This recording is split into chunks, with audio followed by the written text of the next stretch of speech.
नमस्कार विद्यार्थियों, हमारा विकारी शब्द क्रिया चल रहा था जिसमें हमने पिछले वीडियो में पढ़ा कर्म के आधार पर क्रिया के भेद। दो भेद होते हैं, अकर्मक और सकर्मक। फिर सकर्मक के भी दो भेद पढ़े हमने, एक कर्मक और द्विकर्मक। मैंने आपके लिए एक प्रश्न छोड़ा था, उसका सही उत्तर दिया नंदिनी ने। नंदिनी को बहुत बहुत बधाई। अब देखिए आपका जो उत्तर आया था विद्यार्थियों, आपने द्विकर्मक लिखा था। उसमें वाक्य क्या था? वाक्य था रवि ने सुरभि को उसके जन्मदिन पर उपहार दिया।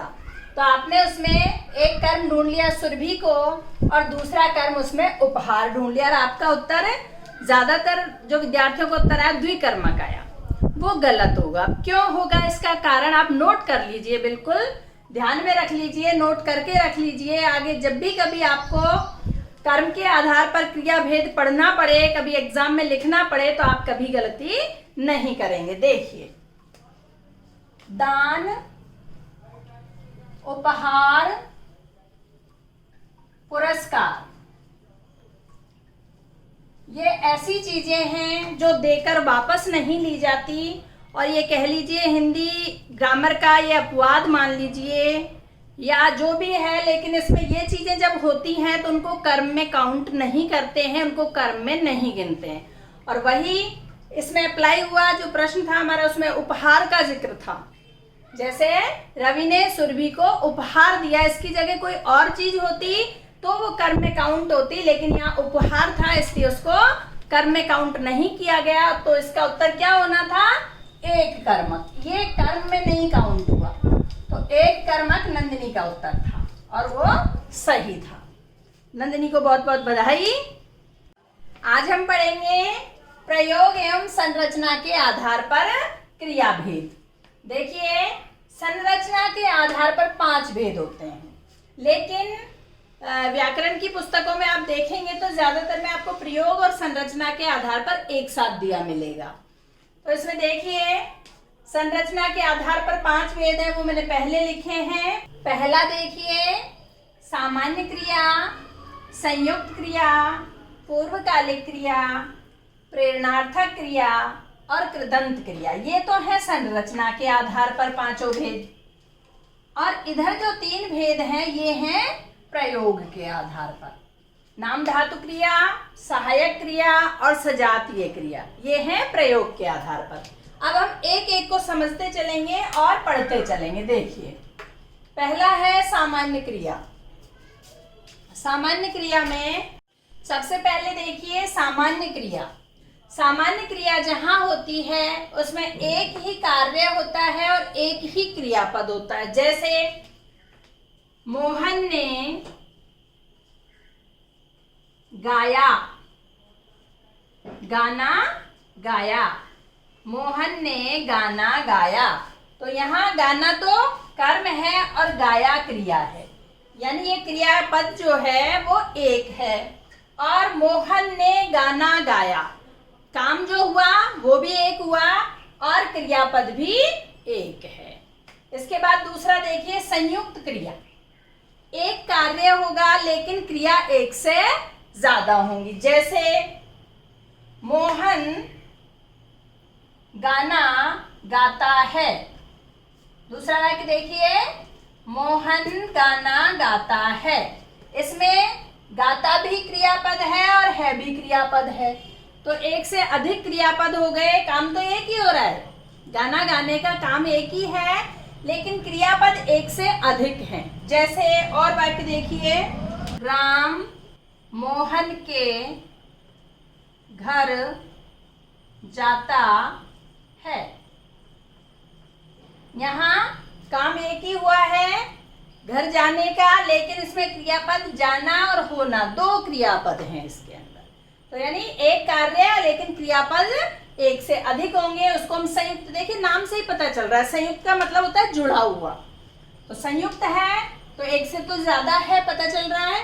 तो एक से अधिक जहां क्रियाएं हों उनमें एक तो होती है मूल क्रिया, मुख्य क्रिया, और बाकी उसकी हेल्पिंग वर्ब होती हैं, उसकी सहायक क्रियाएं होती हैं।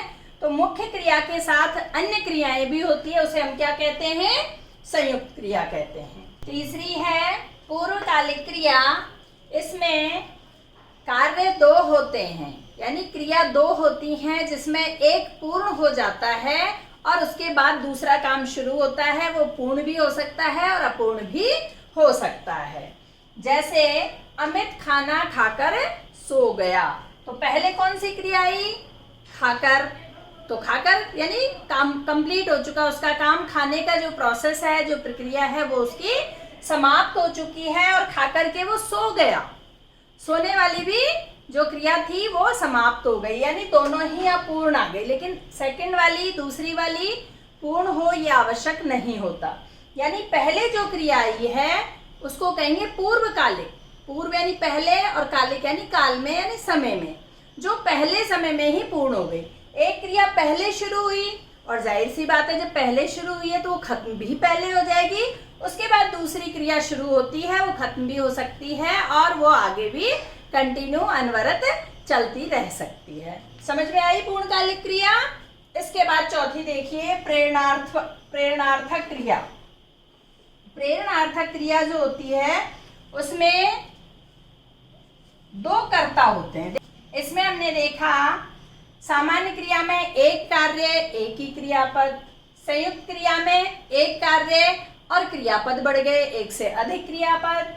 पूर्वकालिक क्रिया में दो क्रिया हो गई, क्रिया बढ़ गई वहां जिसमें एक पूर्ण हो गई और दूसरी क्रिया उसके बाद शुरू हुई, वो पूर्ण भी हो सकती है और अपूर्ण भी हो सकती है।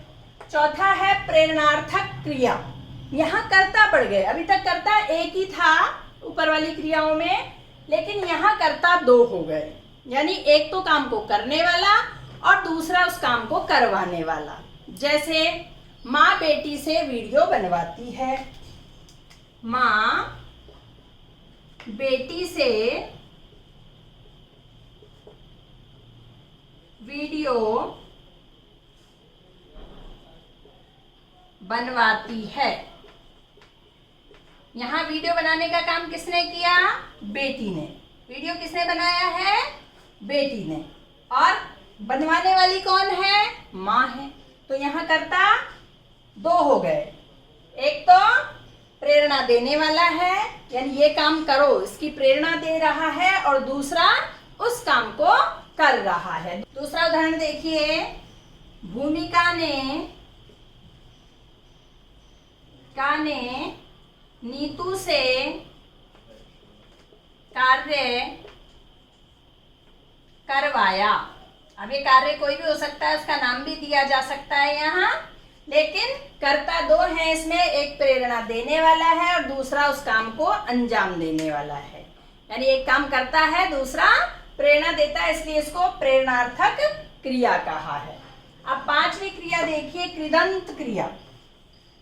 कृदंत क्रिया जो होती है वो संस्कृत वाले जब हमने परिभाषा पढ़ी थी तो मैंने बताया था मूल भाषा के जो धातु होते हैं उनमें ना प्रत्यय के योग से क्रिया बनती है। तो जैसे हमने देखा पढ़ में यदि ना प्रत्यय लगाया तो ये क्या बन गया? पढ़ना।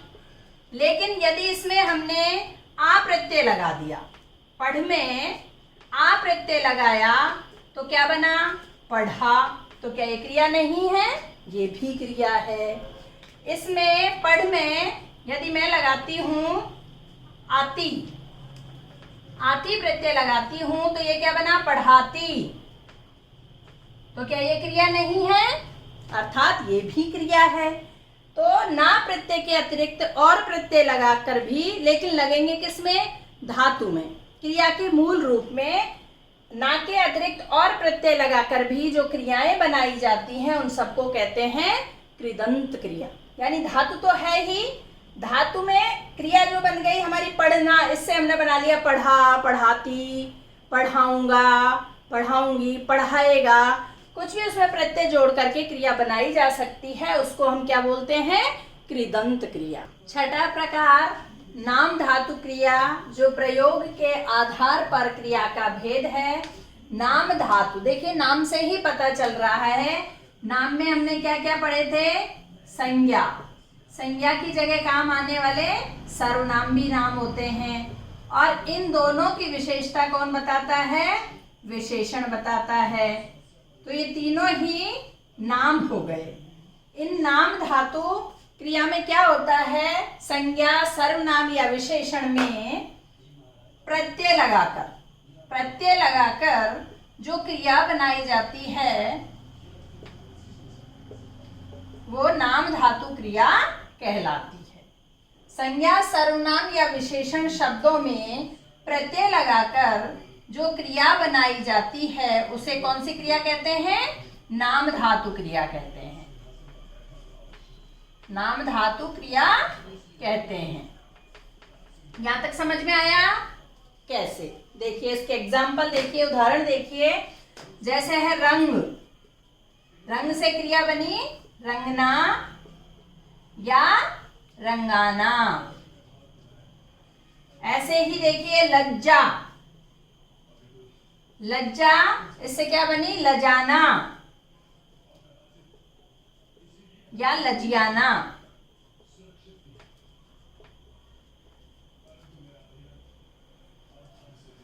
ठीक है, यहां तक समझ में आया? जैसे है चमक, चमक इससे बना चमकना या फिर चमकाना। तो जब भी संज्ञा, सर्वनाम या विशेषण में कोई भी प्रत्यय लगाकर वो क्रिया का काम करने लगे शब्द या क्रिया बन जाता है उसे हम नाम धातु क्रिया कहते हैं। ये समझ में आई? अब देखिए 7वां प्रकार, सहायक क्रिया। सहायक क्रिया को अंग्रेजी में कहते हैं हेल्पिंग वर्ब, यानी सहायता करने वाली। मुख्य क्रिया की सहायता करने वाली, मुख्य क्रिया की सहायता करने वाली क्रिया क्या कहलाती है? सहायक क्रिया कहलाती है। ठीक है, ये समझ में आया? मुख्य क्रिया की सहायता करने वाली क्रिया सहायक क्रिया कहलाती है। और ये सहायता किसमें करती है? ये काल को दर्शाती है। इन सहायक क्रियाओं से हमें क्या पता चलता है? काल, कि कौन से काल का ये वाक्य है या क्रिया किस काल में संपन्न हुई। कार्य को दर्शाना, ये इसका मुख्य कार्य होता है, काल को दर्शाना। जैसे मोहन पढ़ता है, मोहन पढ़ रहा है। या सीता गाना गा रही होगी। या रमेश ने कार चलाई थी। अब देखिए 3 वाक्य तीनों अलग अलग काल के मैंने लिखे हैं, ध्यान दीजिए इस पर। मोहन पढ़ रहा है, ये कौन सा काल है?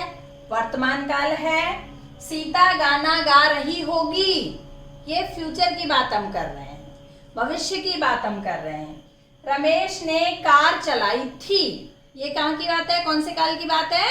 पास्ट की, यानी भूतकाल की बात है। अब इनमें मुख्य क्रिया देखिए, पढ़, गा और चलाना। लेकिन इसमें रहा है, इसमें रही होगी और इसमें थी के आने से, यानी ये सहायक क्रियाएं हैं। मुख्य क्रिया तो ये हो गई। इसके बाद जो सहायक क्रिया है उससे हमें पता चल रहा है कि क्रिया किस काल में संपन्न हुई। 8वां और अंतिम भेद देखिए, सजातीय क्रिया। इसका मतलब क्या है? समान जाति की क्रिया। अब ये तो कह दिया कि समान जाति की, पर कैसे होगी समान जाति, कैसे पता चलेगा हमें? जैसे है वाक्य देखिए, मैंने चढ़ाई चढ़ी। अब इसमें मैंने, ये तो करता है, मैं करता हो गया। चढ़ी ये क्रिया है और चढ़ाई जो है वो कर्म है, लेकिन ये चढ़ धातु से ही बना है। दोनों में ही चढ़ धातु है, यहाँ भी चढ़ और यहाँ भी चढ़, यानी दोनों चढ़ धातु से बनी हुई है, समान धातु से। इसलिए हमने क्या कहा? समान जाति की क्रिया। जैसे उसने पढ़ाई पढ़ी, उसने पढ़ाई पढ़ी, तो ये भी पढ़ धातु से और ये भी पढ़ धातु से, यानी जिस धातु से क्रिया बनती है उसी धातु से उसका कर्म भी बना दिया जाए तो वो कौन सी कहलाएगी? सजातीय क्रिया, यानी समान जाति की क्रिया। अगला उदाहरण देखिए, वेदांतिका ने लड़ाई